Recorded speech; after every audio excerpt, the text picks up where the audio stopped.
minutes until we go to the library, so we'll do a very basic introduction then to chapter 1, and then we'll get that novel, or excuse me, the textbook. We'll walk through the textbook a little bit, give you some survival tips, and then we'll continue with the content of chapter 1 as a quick intro on my end. It does not, anything that we do in class does not substitute for reading the textbook, or at least going through the survival tips that I'll tell you about in terms of summary pages. You'll have to at least do those things to supplement what we do in class. But we're going to start with literally the first things of art. You've been all asked the question, what is art, or this is art, or this is not art. You've made very intense judgments about what art is, and a lot of you, according to at least your hand-raising survey, have already said you haven't really studied art, but you certainly know, you had an opinion on that. How many of you guys had an opinion on whether that was or wasn't art? Some of you might still be like, okay, I'm open to changing my opinion, but yeah, we all had opinions on it, because we all know what art is. Just we may not have the language yet to express it, but you know that art is about expression. You know that art has something to do with telling a message, but you might not have the language yet to say what that message is, but you know it's part of it. And so art is something that we have almost quintessential to who we are as humans. You've done it all your life, from your first handprint that you stick on that page, paint, kindergarten, or even pre-K, doing something like that, making those hand turkeys or just rainbows or whatever, all the way up until maybe you're an excellent artist and you've been drawing your whole life and you're doing that whole process. Some of us have stopped doing any art since about elementary school. You might be feeling a little bit nervous about whether you can or can't draw anymore, because your idea of art is up here now. Something special about it, relegated to only a few. But some of you suggested it was greater than that. So these are some of the differences that I'm going to hear on Thursday. Right now I want to just give you some language to make your own views. The principles of design. Start with this word here on your Cornell notes. Principles of design. The principles of design I liken to a house. The analogy goes that you have an idea of a house. That's sort of where all good ideas or messages come from, or these ideas that you have. The house is a mental process. Before you can have the house just sort of appear, you need certain things. What things do you need in order to have a house? Yes? A door. You need a door. Yay! Not listing too many other things, but what else do you need? Yes? Money. Money? I have a question. Do we have to write this for Cornell notes? Yes. What else do you need for a house besides a door? An idea. Hi, honey. Nothing else here. Yes. A roof. Blueprints. Say it again. Blueprints. Oh, okay. So blueprints. How are those things different from what the other three people have said so far? Because the blueprints are kind of like a plan of where all that stuff is going to be, and like where to put it in, like. As opposed to what were those things? How would you categorize those things? As like, kind of, I see blueprints as a plan, and those seem like objects that you're going to put into that plan. Perfect. I love that. And in fact, you just defined principles versus the elements of design. Very good. Put +3 on your paper. If you guys spoke up about door stuff, put +3 on your packets as well. We're looking at literally the difference between the stuff of art and how the stuff is arranged and put together. When we say the word principles of design, principles are the ways it's arranged. It's the blueprints to the house. The house itself doesn't just have blueprints. That's not a house. It needs stuff. It needs doors, roofs, glue. It needs people eventually living inside of it. It has meaning. It has things, objects. And so the elements of design, in order for those two things, the principles and elements, to combine together, that's sort of the very basic elementary definition of art, is that it has principles and it has elements of design. Design being some type of intentionality. You guys have expressed that in different ways. Passion, intention, expression, something like that. So make some very brief notes about the idea of principles being ideas and elements being the stuff. We have words. It has a name. Every principle has a name. Every element has a name. And there's some very basic ones that we will look at. And that's what we're doing right now as we enter the history of art with the principles here. I'm going to be using some artworks from different artists, one being Bruce Waters. He was sort of the initial creator of this Prezi that I sort of modified. Reed Steiner is my brother-in-law. He's a digital illustrator, and he just got a job at Elsinore. And some of my own work as well. Some of the words here that we're going to go over, I got to double check to see if there is something on the top there. It looks like I need to say aloud. What does that say? It looks like that's it. Okay, so these are some of the words that I want you to write down, just as a list, so that you kind of know where to refer to as we move forward with this. Scale, proportion, unity, balance, direction, and emphasis. Those are your vocab. Right?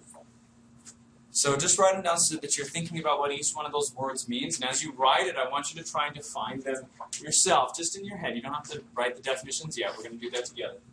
But why do you think is different about each one of those words? How is it unique to an art perspective? Maybe make connections from what you know those words to mean in everyday language. It's going to be pretty much what you think it is. Not too many surprises. But you'd be surprised, because this today is going to be probably one of your most important lectures of the whole year. And a lot of you will forget it. And you'll stop using this language. And you'll start going back to what you remember art to be pre this lecture. That art is just sort of expression. You'll use general broad words. You'll say whether you like something or not. You'll make judgments. You'll say whether it's pretty. Okay. I want you to try and stick as best you can to the language of art, using these words. And so we'll practice that in your writing. I have those written down. We'll walk through them together.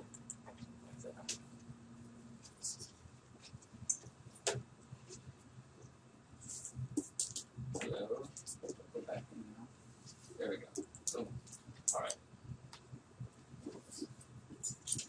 Pages 1 through 13 in the Gardeners, and you can also look at the snapshots for the full list of works. There's also elements. The elements of design, the stuff of art, is very easy. You'll know it. What might be the stuff of art if I were just to make a prediction based on it? It's as elementary as it gets, so don't try and overthink this. What are some of the things that you absolutely need, the stuff of art, in order to make art? Yes?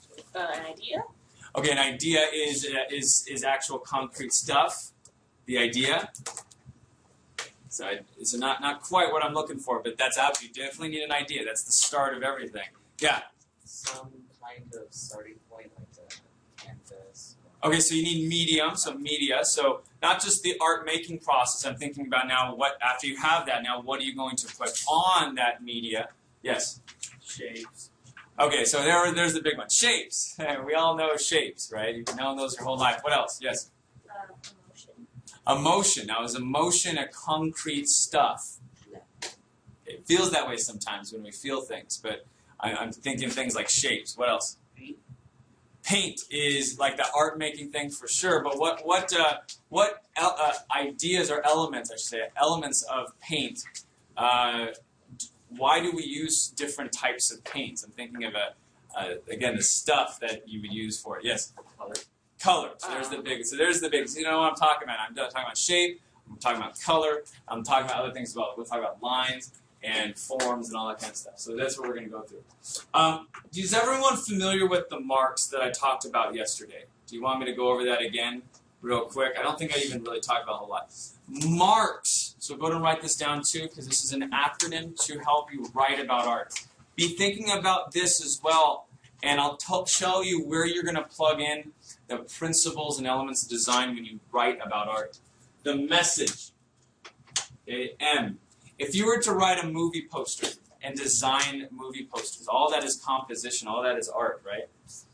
One of the things that is often in a movie poster is a catchphrase, right? Something that lets you know what the work is going to be about, whatever the image is. And usually it's high interest.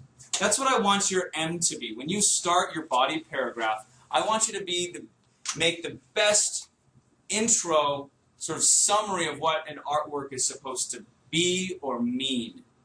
So that's what I call meaning. What is the artist trying to convey through his work? What is the function of the artwork? What is its function? Or what does it mean? So it's just a very basic summary sentence. It can even be a fragment of a sentence when you're doing your art snapshots. But I just try and get the message of the work. What's the message? It's a catchphrase on a poster. Remember that. The A is the aesthetic. What does this look like? At this point, I don't want you to make judgments. If you're to look at graffiti on a building, I'm not looking at necessarily what it means. I'm just looking at and trying to describe it to someone who can't see it. That's what I mean by aesthetic. If you're standing next to a blind person and they're asking, hey, can you tell me what it looks like? They wouldn't even have context for what it looks like, but you might be able to describe the language of it to them. Well, there's lots of wavy lines repeating over and over again. There's lots of blues. I know blue doesn't mean anything to you, but blue is like the ocean. And it has sort of this wet, soft quality to it. There's a lot of thick and pastel paints. The sky is filled with lots of contrasting colors, very different. Yellows and blues and reds all together. Very primary colors. The composition seems to be split like third, right way, about third down the middle. A good horizon line. Big skies, the emphasis. The direction of the lines are moving from left to right. See how I painted a picture with words? That's what I want you to do with the A. Now, A can be very big or can be small, but you can use just fragments or keywords to help you with it if you have a small amount of space. But just know that the A is going to be kind of like the large, it's the description of the work, the aesthetic. If you were to describe it to a blind person, what would you say? That's what I want there. Now the A now, or the R is what is going to be you developing the meaning, what it represents. After I set all the descriptions of an artwork, what are some of those things mean? What does it represent? Why did the artist put it in those places? So this is sort of the how, or what it is. And this is why. Why did they do that? The culture, so after you represent it, the culture is, now from what it represents, how do we know that this thing is connected to a position in history or a place in history? If an artist shows two people and they're holding hands, and one hand sort of up like this, and they have sort of interesting gowns on, sort of large green matching gowns, and there's a dog next to them, and I were to tell you something like that after I've described the aesthetic there, that the dog represents faithfulness, and that the hand up represents sort of fidelity or an image of trusting, and that they have rings on their hands, and that their matching clothes symbolize a ritual. Well, what might I be depicting? Yeah, a marriage. And so the marriage is that what it represents, but now I'm going to be thinking, well, do you have dogs at your wedding? No. So maybe this is something specific to the culture that we're looking at. Maybe green. What do we use? What do brides wear in our culture? White. But for them, they wore green. So why? And so there's some cultural elements that you'll develop as well. What does the history tell us? What is green important to these people? And so now you're developing the culture. You see how this flows from one idea to the next as you develop your portrait of the work. You are writing and exploring what art is. Lastly, you're going to list any symbols you see just to hit it home. Say, make sure that you know that these are symbols in this work, that I clearly understand this work. So find some symbols that you can clearly interpret. Remember, symbols are images that have higher meaning. So you can list them out just to make sure that you got it. And there's any other symbols that you want to take care of. If you follow the marks of an artwork, and if you are able to remember some of the key marks in an artwork, you will have awesome art analysis instantly. And you'll remember. And you'll never forget, oh, did I miss something? No. You just go through and marks. M-A-R-C-S. I got everything. Good. All right. This again is in the tutorial online on that link, and I've walked through it. And I give examples using the Gothic period, so you can see that for yourself. All right. At this time, we're going to go ahead and stop and take a break, and then after we come back, we're going to talk about the first of the principles of design, that is scale. So go ahead and stand up right now. Make sure you have your ID cards. You can leave your stuff